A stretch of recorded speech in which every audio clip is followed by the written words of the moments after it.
القرآن يوحدنا لطريق الخير يوجهنا الله تعالى أنزله ورسول الله معلم.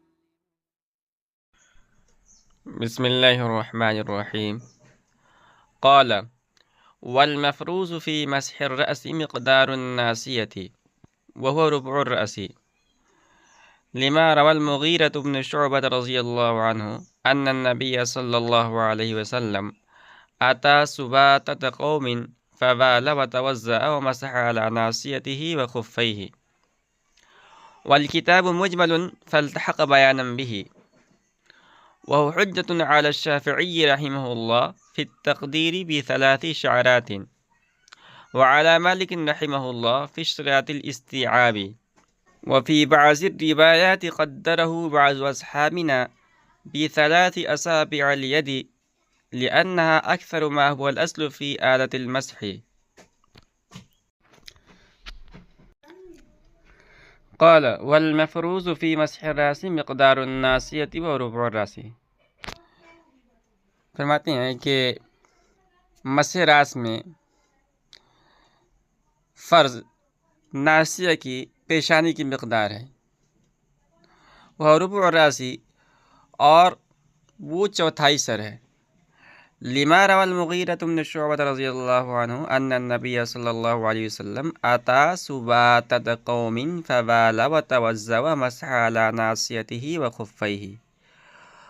اس حدیث کی وجہ سے جس کو حضرت مغیرہ بن شعبہ رضی اللہ تعالیٰ عنہ نے روایت کی ہے کہ رسول اللہ صلی اللہ علیہ وسلم ایک قوم کے کوڑے پر تشریف لائے، پھر آپ نے پیشاب کیا اور وضو کیا اور مسح کیا اپنے پیشانی اور دونوں موزوں پر۔ مصنف فرماتے ہیں کہ والکتاب مجمل فالتحق بیانا به، اور کتاب یعنی قرآن کی آیت مجمل ہے، لہذا یہ حدیث اس کے ساتھ بیان ہو کر لاحق ہوئی۔ وحجة على الشافعي رحمه الله تعالى في التقدير بثلاث شعرات وعلى مالك في اشتراط الاستيعاب۔ فرماتے ہیں کہ یہ حدیث حضرت امام شافعی رحمۃ اللہ علیہ کے خلاف حجت ہے 3 بالوں کے ساتھ اندازہ لگانے میں، اور امام مالک رحمۃ اللہ کے خلاف بھی حجت ہے استیعاب کی شرط لگانے میں۔ وفی بعض الروایات قدره بعض اصحابنا بثلاث اصابع اليد لانها اکثر ما هو الاصل في آلة المسح، اور بعض روایات میں مقدار ناصیہ کا اندازہ ہمارے بعض اصحاب نے ہاتھ کی 3 انگلیوں کے ساتھ فرمائی ہے، کیونکہ 3 انگلیاں اکثر ہیں اس چیز کا جو آلہ مسح میں اصل ہے۔ قال: والمفروض في مسح الراس مقدار الناصیة۔ ماقبل کے اندر وضو کی فرائض کو بیان کیا گیا تھا، اور ہم نے یہ جانا تھا کہ وضو کے فرائض میں سے ایک فرض ہے سر کا مسح کرنا، مسح راس۔ مسح کہتے ہیں بھیگے ہوئے ہاتھ کا پھیرنا، خواہ پانی کی تری برتن سے لی ہو یا کسی عضو مغسول کو دھونے کے بعد جو تری باقی ہو اس سے ہاتھ کو پھیرا گیا ہو۔ سر کا مسح کرنا بے اتفاق فرض ہے، اس لیے کہ اس کا ثبوت نص قطعی سے ہے، البتہ مقدار مفروض میں اختلاف ہے۔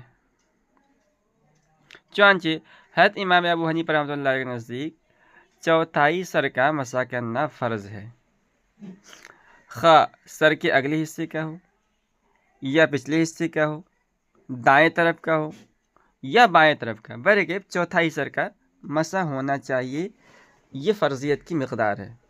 باقی پورے سر کا مسح کرنا یہ مسنون ہے، جس کو ہم آگے بڑھیں گے۔ حضرت امام شافعی رحمۃ اللہ علیہ فرماتے ہیں کہ مطلق سر کا مسح فرض ہے، اور آپ نے قاعدہ پڑھا ہوگا اصول الشاشی کے اندر کہ المطلق یجری علی اطلاقہ، لہذا ان کے نزدیک اگر کسی نے 3 بالوں کا یا ایک روایت کے مطابق 1 بال کا بھی مسح کر لیا تو حضرت امام شافعی رحمۃ اللہ علیہ کے نزدیک فرض ادا ہو جائے گا۔ اس کے برخلاف حضرت امام مالک اور حضرت امام احمد بن حنبل رحمۃ اللہ نے فرمایا کہ پورے سر کا مسح کرنا فرض ہے۔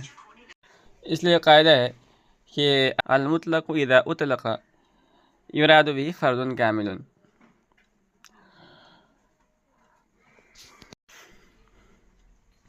یہ تو تھا دعویٰ۔ اب اس کے بعد مصنف رحمۃ اللہ علیہ دلیل بیان فرما رہے ہیں۔ تمام ائمہ کی دلیل باری تعالیٰ کے ارشاد وامسحوا برؤوسکم ہے۔ حضرت امام مالک رحمۃ اللہ فرماتے ہیں کہ وامسحوا برؤوسکم کے اندر با زائدہ ہے۔ تو اب مطلب یہ ہو گیا کہ آیت یوں ہے وامسحوا رؤوسکم، یعنی اپنے سروں کا مسح کرو، اور ظاہر ہے کہ راس یعنی سر، یہ عربی زبان کے اندر لفظ راس کا اطلاق پورے سر پر ہوتا ہے، نہ کہ بعض پر۔ اس سے معلوم ہوا کہ پورے سر کا مسح فرض ہے۔ حضرت امام شافعی اللہ فرماتے ہیں کہ آیت مقدار مسح کے سلسلے مطلق ہے، اور قاعدہ ہے کہ المطلق یجری علی اطلاقہ، لہذا حضرت امام شافعی رحمۃ اللہ کے نزدیک ادنا سر کا مسح کرنے سے فرض ادا ہو جائے گا، اور ادنا میں 1 بال معتبر ہے، یا بقول صاحب ہدایت 3 بال معتبر ہے۔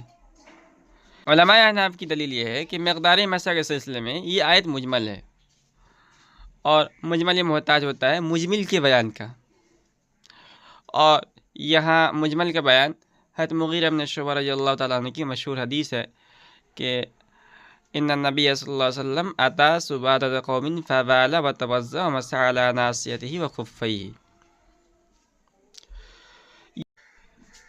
صاحب ہدایت نے جو یہاں حدیث ذکر کیا ہے وہ دراصل مرکب ہے 2 حدیثوں سے۔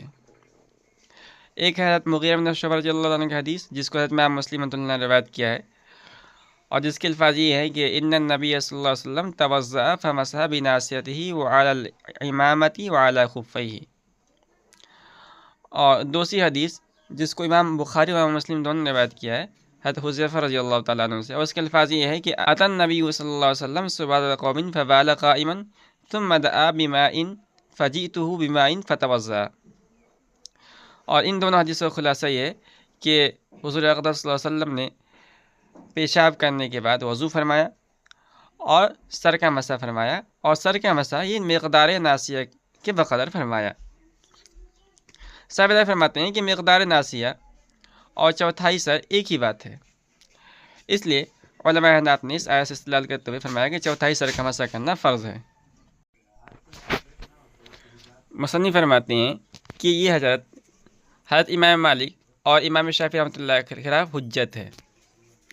حضرت امام مالک رحمۃ اللہ کے خلاف حجت تو اس طور پر ہے کہ اگر پورے سر کا مسح کرنا فرض ہوتا تو آپ صلی اللہ علیہ وسلم چوتھائی سر کے مسح پر اکتفا نہیں فرماتے، اور حضرت امام شافعی رحمۃ اللہ کے خلاف اس لیے حجت ہے کہ اگر چوتھائی سے کم پر مسح کرنا جائز ہوتا تو کبھی ایک بار بھی بیان جواز کے لیے اس پر عمل ضرور کیا جاتا، حالانکہ چوتھائی سر سے کم پر حضرت صلی اللہ علیہ وسلم سے مسح کرنا ثابت نہیں ہے۔ آگے مصنف نے فرمایا ہے کہ مقدار ناصیہ کی تقدیر یعنی اندازہ 3 انگلیوں کے ساتھ فرمایا گیا ہے، اور دلیل یہ ہے کہ مسح ہاتھ سے ہوتا ہے، اور ہاتھ میں انگلیاں اصل ہیں اور 3 انگلیاں اکثر ہیں، اور قاعدہ یہ ہے کہ للاکثر حکم الکل، اس وجہ سے 3 انگلیوں کو کل کے قائم مقام بنا کر حکم دیا گیا ہے کہ اگر 3 انگلیوں کی مقدار مسح کیا تو شرعاً کافی ہو جائے گا۔